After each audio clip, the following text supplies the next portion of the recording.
Secundaria segundo grado. Historia. Los seres humanos y su entorno.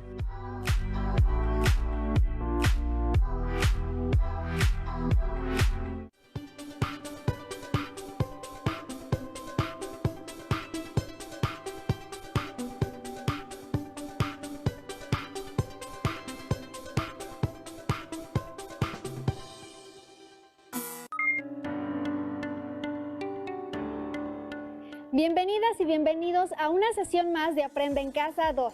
La estrategia de la Secretaría de Educación Pública ha diseñado para que continúen con su aprendizaje en este periodo de contingencia. Recuerden lavarse continuamente las manos, mantener la sana distancia, procurar no tocarse la cara y realizar el estornudo de etiqueta. Mi nombre es Leslie Mendívil y me da mucho gusto poder saludarles.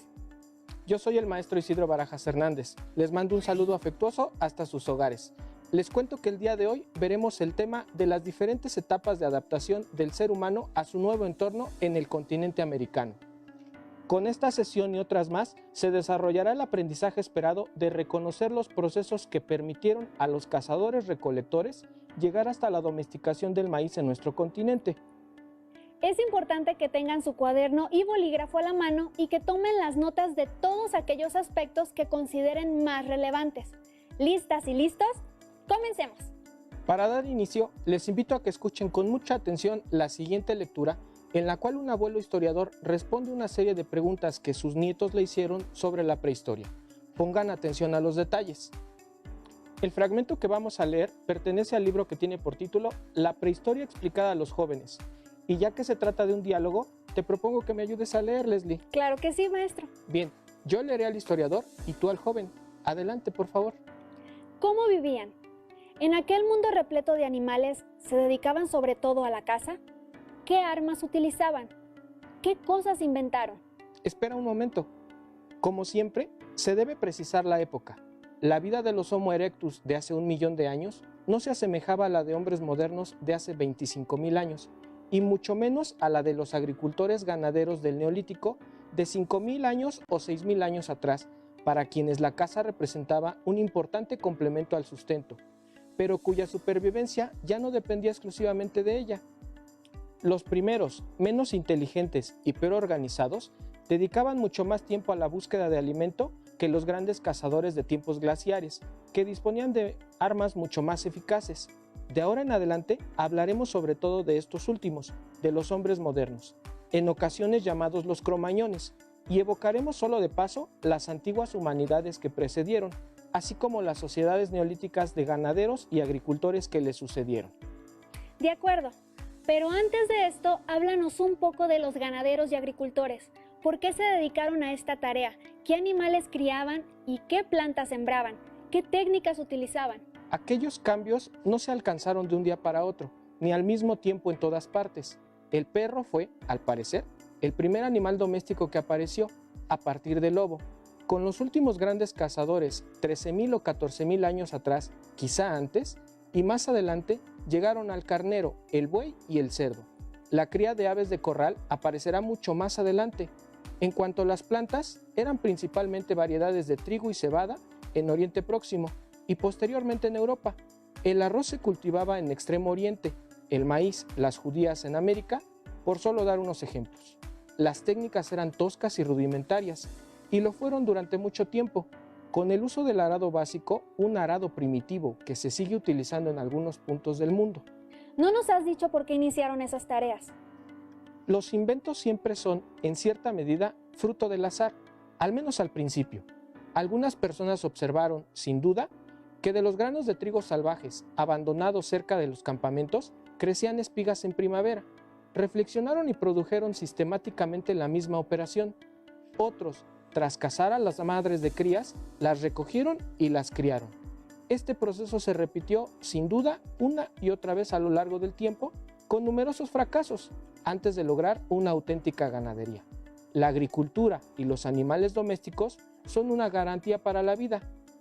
Y se sabe, habrá algo de comer para el año siguiente, incluso en la estación de escasez.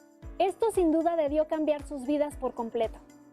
Efectivamente, hasta tal punto que, para hablar de ello, se ha utilizado la expresión revolución neolítica. Al igual que muchas expresiones consagradas, esta es verdadera y falsa a la vez. Nos da a entender que el proceso fue muy rápido, lo cual no fue cierto. Los comportamientos fueron modificándose de forma progresiva en algunas partes, no en otras. Sin embargo, cuando la ganadería y la agricultura lograron convertirse en la actividad principal y regular, sus consecuencias a largo plazo fueron mucho más importantes que la seguridad alimentaria. Se volvieron sedentarios, es decir, en lugar de desplazarse a mayor o menor distancia, permanecieron en el mismo lugar. Cuando se tiene un campo, hay que sembrar y cosechar sus frutas. Construyeron aldeas, levantaron graneros, eran dueños de rebaños. Esta riqueza desencadenó cambios en su sociedad, en cuyo seno había sin duda ricos y pobres, y por tanto una jerarquía. Representó el final de un modo de vida que había durado millones de años, cuando los hombres solo eran cazadores y recolectores. Por cierto, al principio, ¿cómo cazaban? ¿Tenían armas? Los homínidos más antiguos cazaban pequeñas presas, las que podían alcanzar con sus propias manos o arrojando una piedra. También se alimentaban de carroña. Esto significa que aprovechaban los restos de las grandes presas que los felinos cazaban y abandonaban a su suerte. 2,5 millones de años atrás, ya tallaban guijarros para obtener de ellos herramientas toscas, con el fin de descuartizar y quebrar los huesos de sus presas y así sorber su médula. Por otra parte, no debemos olvidar que los humanos eran omnívoros, comían todo cuanto fuera posible, comestible, y encontraron a su paso frutos, bayas comestibles, plantas, setas, insectos. La verdadera caza con armas fue desarrollándose progresivamente a lo largo del tiempo y convirtió al hombre en el cazador más temible entre todas las especies animales. Hasta aquí la lectura. ¿Qué les pareció? Si tuvieran un abuelo historiador, ¿qué otras cosas le preguntarían sobre los cazadores recolectores? ¿Qué datos curiosos les gustaría saber de sus antepasados más remotos? Reflexionen en ello y después intercambien en la medida de lo posible sus preguntas con algunos compañeros, respetando las medidas sanitarias. Para comenzar con nuestra sesión, es importante recordarles algunos datos interesantes sobre el poblamiento de América. Existen diversas teorías que han tratado de explicar de manera científica los orígenes de la población en nuestro continente. La teoría más aceptada sostiene que el poblamiento de América tiene sus orígenes en Asia y que la llegada de los pobladores a este territorio se produjo durante la última glaciación, lo cual permitió que se formara un puente en la zona norte de nuestro continente, específicamente en el estrecho de Bering. ¿Recuerdan esos datos? Bien, estos pobladores nómadas transitaron por este estrecho y continuaron moviéndose hacia el sur en busca de comida y mejores condiciones climáticas. Es así que, con el paso del tiempo, se dan los primeros asentamientos. ¿Cómo se imaginaban que fueron estas personas? ¿Creen que aún conservamos alguna de sus características? El poblamiento del continente americano transcurrió a través de miles de años. La periodización propuesta para este tiempo tan largo es también diversa. Aquí exponemos la propuesta por arqueólogos mexicanos, denominada la etapa lítica, dividida en dos periodos: el arqueolítico, que va de los 33,000 a los 12,000 años antes de nuestra era, y el cenolítico, que va de los 12,000 a los 5,000 antes de nuestra era. Los escasos hallazgos del periodo arqueolítico impiden conocer mucho de la vida de estas personas. Solo se conoce que las tecnologías que desarrollaron eran rudimentarias: piedras trabajadas para golpear, cortar, raspar y machacar. También utilizaron fibras duras, madera, huesos y pieles de animales. Pero hacia los 12,000 antes de nuestra era se encuentran importantes innovaciones tecnológicas en las que aparecen instrumentos más finos y mejor elaborados, como puntas de proyectil, cuchillos, navajas y raspadores. Esta innovación es muy importante porque nos habla de la evolución y adaptación de los cazadores-recolectores a nuevas condiciones del medio ambiente, que en estas fechas ya habían cambiado en el continente. Se hizo más árido, las plantas y los animales también cambiaron, desaparecieron bosques, pastizales y gran parte de la fauna mayor. Estos acontecimientos muestran, con los hallazgos encontrados, la gran capacidad de adaptación de estos seres humanos. Matthew Deslaughter escribe en su artículo en la revista Arqueología Mexicana que los primeros habitantes de las Américas fueron migrantes y descendientes pioneros que se atrevieron a salir de África, cuna de la humanidad, siguiendo una ruta a través de Beringia. Estos cazadores-recolectores del Paleolítico Superior salieron de sus tierras en las orillas del Pacífico Occidental durante un tiempo de inestabilidad climática y social, para llegar desde el norte del continente hasta Sudamérica. Esos primeros pobladores se vieron obligados a cruzar fronteras entre tierras inhóspitas, yermas, verdaderamente desconocidas y desoladas. Enfrentaron la falta de conocimiento del paisaje, de la flora y fauna, de las fuentes de agua y yacimientos de materias primas. Los migrantes ancestrales vencieron estas carencias aprendiendo y adaptándose con una habilidad magistral, encontrada solamente entre gente resuelta y determinada. La historia en las Américas es una historia de migrantes, una historia de cómo y por qué cambiaron o persistieron varios aspectos de su cultura materna. Los primeros pobladores no llegaron como una tabula rasa, llegaron como sociedades completas, comunidades en tránsito, comunidades con un gran bagaje de conocimientos buscando una nueva vida en un nuevo mundo. Cruzaron la primera frontera entre lo conocido y lo desconocido y en el acto de cruzarla la cambiaron. No es fácil vencer fronteras, pero los ancestros de la gente original de las Américas ganaron su lucha por una nueva tierra haciendo exactamente eso. Los diferentes estudios realizados han demostrado que a lo largo de estos amplios periodos de tiempo, los cazadores-recolectores tuvieron diversas expresiones culturales y desarrollaron tecnologías que les permitieron adaptarse al entorno y, lo más importante, explotar los recursos naturales de las regiones que iban poblando y conociendo. Esto significa que el desarrollo y adaptación de esos seres humanos surgió seguramente como respuesta a las exigencias que el medio les obligaba a tener para sobrevivir, es decir, se dio un proceso de aprendizaje y adaptación. Para conocer más sobre lo que nos ha hablado el maestro, les invito a ver con atención la siguiente cápsula.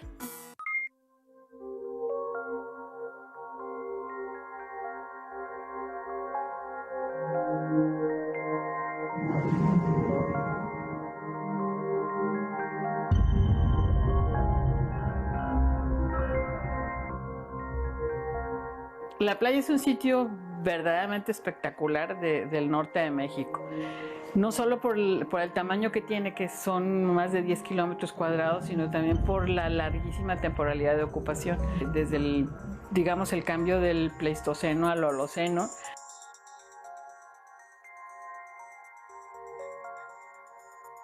Y desde esos, 13,000 años hacia acá, este oasis del desierto de Sonora estuvo continuamente ocupado por distintos grupos sociales, desde bandas de cazadores del Arcaico hasta los primeros agricultores del desierto.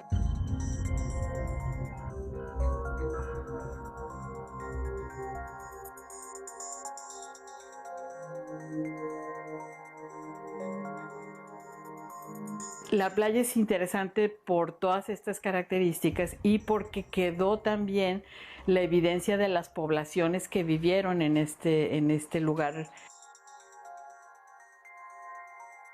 Ese ha sido uno de los grandes problemas en la playa, que no habíamos podido encontrar realmente los contextos habitacionales intactos.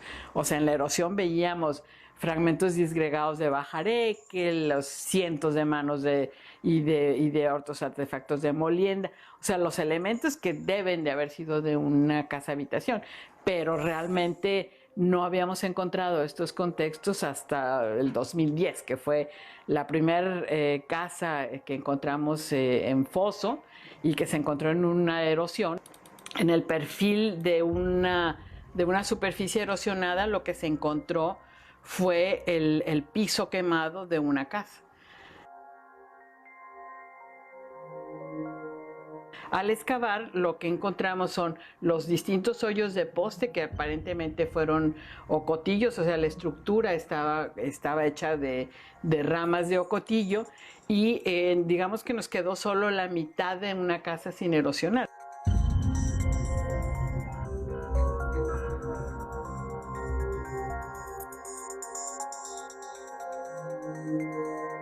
Y lo que excavamos en esta última temporada fue todo el perímetro de la casa para encontrar tanto las dimensiones como si realmente correspondía con una casa, con la estructura de alguna unidad doméstica.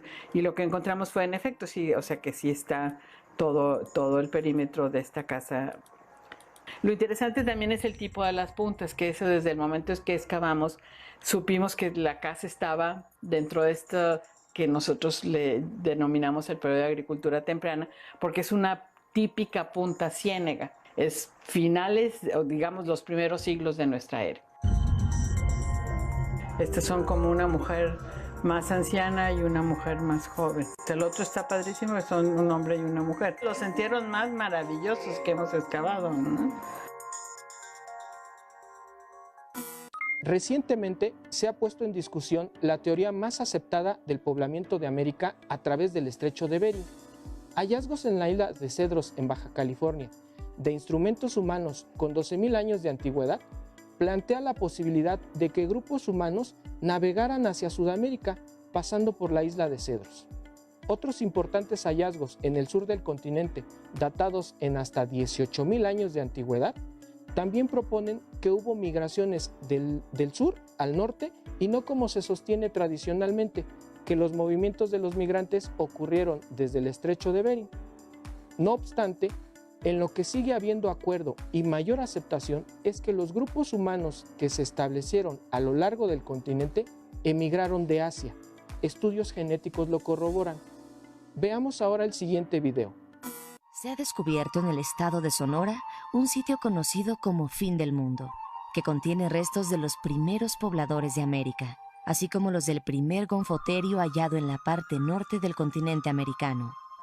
En el sitio del Fin del Mundo es el único donde hay asociación entre actividad humana y gonfoterios. Para Sudamérica sí se conocen otros sitios, ¿sí? Porque, como decía, este es el único grupo que pasó. Ni los mamut ni los mastodontes pasaron, si los gonfoterios sí hay algo de asociación. El proyecto que el INAH lleva a cabo en materia de geoarqueología y tecnología lítica de sitios paleoindios de Sonora ha estudiado cerca de 12 lugares similares, de los cuales destaca Bajío. Los estudios arrojan que las puntas de cuarzo y otros materiales de caza tienen cerca de 11.000 años y se encontraron en grandes cantidades, por lo que se supone fue un sitio de concentración de los nómadas cazadores-recolectores. Hay herramientas que están hechas de la misma roca, tanto en el Bajío, como en el Fin del Mundo, como en el Aiga. Entonces quiere decir que entre ellos están intercambiando herramientas, ¿no? Entonces eso ya significa que tienen un territorio y que se reconocen entre ellos. Estos descubrimientos y las investigaciones derivadas de ello son un paso más para profundizar el conocimiento sobre los primeros seres humanos que habitaron y fueron poblando nuestro país. Observarán cómo los vestigios encontrados van modificando y actualizando las diferentes teorías del poblamiento de nuestro continente. Es importante insistir que los primeros pobladores fueron encontrando diversos sistemas ecológicos y que la observación, la experiencia y el aprendizaje les permitieron adaptarse al medio y transmitir sus conocimientos de generación en generación. Así, fueron creando artefactos que facilitaron realizar las actividades. Por ejemplo, para cazar, tuvieron que observar las costumbres, los movimientos, alimentación y refugios de los animales que iban a cazar, mejorando sus técnicas y estrategias de cacería. Lo mismo ocurriría con las plantas. Tras la observación y la experiencia recolectora, fueron aprendiendo sus propiedades. Al mismo tiempo, la selección que hicieron de las plantas de su preferencia y utilidad hizo que favorecieran el crecimiento y mejora de muchas de ellas y poco a poco el cultivo de algunas. Es necesario comprender que estos procesos llevaron miles de años.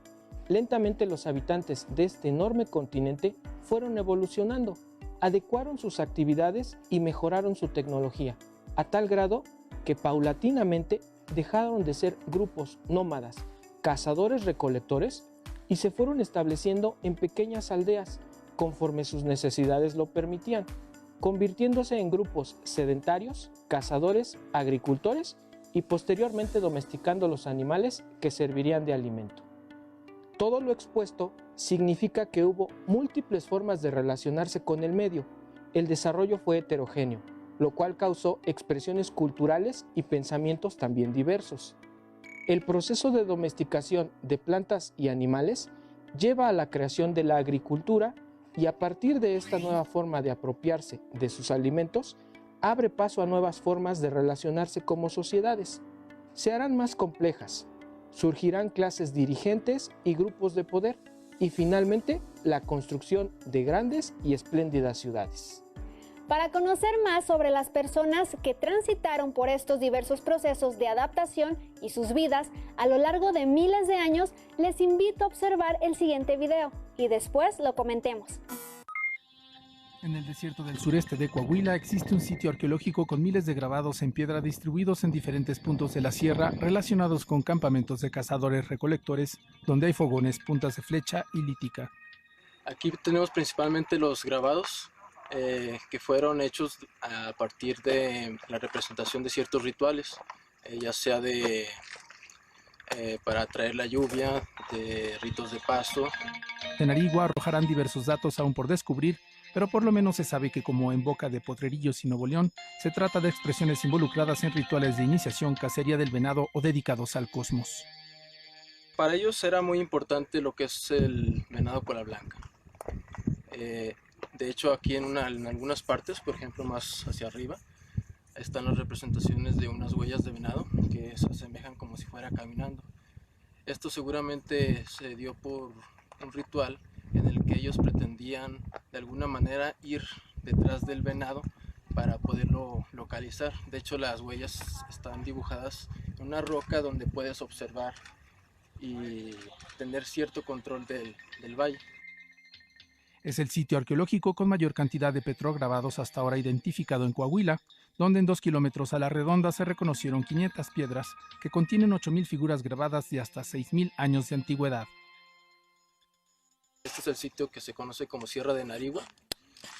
Más al fondo tenemos otro sitio que se llama La Bolsa. Si los comparamos los dos, aquí tenemos la mayor densidad de petrograbados. Tenemos casi 400 metros a lo largo y toda la ladera al sur de esta sierra. Los campamentos se distribuyen en 2 valles separados por una serranía de baja altura. Los mayores están en el Valle de Mogote, entre los pliegues geológicos que lo rodean. Las chozas en los campamentos eran de materiales perecederos y transportables, por lo que es difícil encontrar sus señales en el paisaje, siendo los fogones el rasgo más visible en la actualidad.